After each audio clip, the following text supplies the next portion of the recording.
Hi అండి. Welcome to my channel. ఎలా ఉన్నారండి అందరూ? ఈరోజు మీ అందరికీ నేను ప్రోటీన్స్ ఎక్కువగా ఉండే హై రిచ్ బ్రేక్‌ఫాస్ట్ రెసిపీ ఒకటి చూపెడుతున్నానండి. ఇది బ్రేక్‌ఫాస్ట్‌కే కాదు, లంచ్, డిన్నర్, స్నాక్ ఎలా అయినా చేసుకోవచ్చు. దీనికోసం ఒక కప్పు పెసరపప్పుని ముందుగా నానబెట్టుకోవాలి ఒక అరగంట. నానబెట్టుకున్న పెసరపప్పుని బాగా కాదు, చెక్క ముక్క అయ్యేటట్టు పెసరపప్పుని రుబ్బి పెట్టుకోవాలనమాట. ఇది చాలా హెల్తీ బ్రేక్‌ఫాస్ట్ అండి. ట్రై చేయండి తప్పకుండా అందరూ. అలా చెక్క ముక్క చేసుకున్న పెసరపప్పుని ఒక బౌల్‌లోకి తీసుకోవాలి. నేను ఏ కప్పుతో చెప్తున్నానో ఆ కప్‌తోనే అన్నీ వేసుకోవాలనమాట. ఇలా వేసుకున్న తర్వాత దీంట్లోని మల్టీగ్రెయిన్ గోధుమ పిండి ఉంటుంది కదా! మల్టీగ్రెయిన్ గోధుమ పిండి వేసుకోవచ్చు. ఈ మల్టీగ్రెయిన్ గోధుమ పిండి ప్లేస్‌లో మనం కావాలంటే ఫ్లాక్స్ సీడ్స్ యాడ్ చేసుకోవచ్చు, ఓట్స్ పౌడర్ యాడ్ చేసుకోవచ్చు, ఇంకా జొన్న పిండి యాడ్ చేసుకోవచ్చు.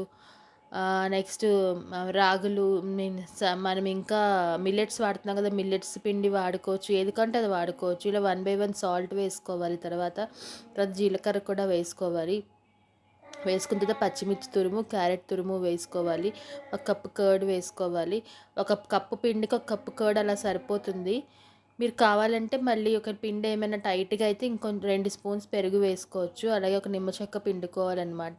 ఒకవేళ పిండి టైట్ అయిపోయిందనుకోండి, కొంచెం కర్డ్ వేసుకోండి. లూజ్ అయిందనుకోండి, కొంచెం పిండి యాడ్ చేసుకోండి సరిపోతుంది. ఇలా వేసుకున్న దాన్ని బాగా కలుపుకోవాలి. మనకి చపాతీ పిండి ఎలా వస్తుందో ఆ కన్సిస్టెన్సీలో కలుపుకోవాలనమాట. మొత్తం అంతా ఇలా కలుపుకుని దీన్ని పక్కన పెట్టుకొని స్టవ్ మీద నాన్ స్టిక్ ప్యాన్ పెట్టుకోవాలి. నాన్ స్టిక్ ప్యాన్ పెట్టుకొని కొంచెం ఎక్కువ ఆయిల్ పట్టదు దీనికి. కొంచెం ఆయిల్ కానీ, ఒక నెయ్యి కానీ వేసుకొని కాల్చుకుంటే చాలా బావుంటుంది. ఇది చాలా హెల్తీ బ్రేక్‌ఫాస్ట్ అనమాట. ఎదిగే పిల్లలకి దీన్ని పెడితే పిల్లలకి డైజెషన్ ప్రాబ్లమ్ ఉండదు. ప్రోటీన్స్ బాగా అందుతాయన్నమాట ఇది తినడం వల్ల. దీన్ని ఇప్పుడు అలా పెట్టుకున్న తర్వాత దీన్ని ప్యాన్‌లోనే డైరెక్ట్‌గా అట్టులాగా నొక్కేసుకోవాలి. యాక్చువల్‌గా దీన్ని మనం ఒక చిన్న చిన్న అరిటాకు మీద వేసి ప్రెస్ చేసి దాన్ని డైరెక్ట్‌గా ప్యాన్‌లో వేయొచ్చు. బట్ నేను డైరెక్ట్‌గా ప్యాన్‌లోనే నొక్కేసాను.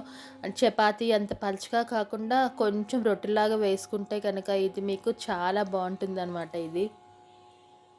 దీన్ని మీరు నైట్ డిన్నర్‌లో తీసుకోవచ్చు, ఈవినింగ్ స్నాక్‌లో తీసుకోవచ్చు, డైటింగ్ చేయాలనుకున్న వాళ్ళు లంచ్‌లో తీసుకోవచ్చు, మార్నింగ్ బ్రేక్‌ఫాస్ట్ తీసుకోవచ్చు, ఎప్పుడైనా తీసుకోవచ్చు. దీన్ని ఎలా చేసుకున్నా, ఎలా తిన్నా బావుంటుంది ఇది. బట్ ప్రోటీన్స్ మాత్రం చాలా పుష్కలంగా అందుతాయన్నమాట దీంట్లోంచి. ఈ రెసిపీ అంత బావుంటుంది.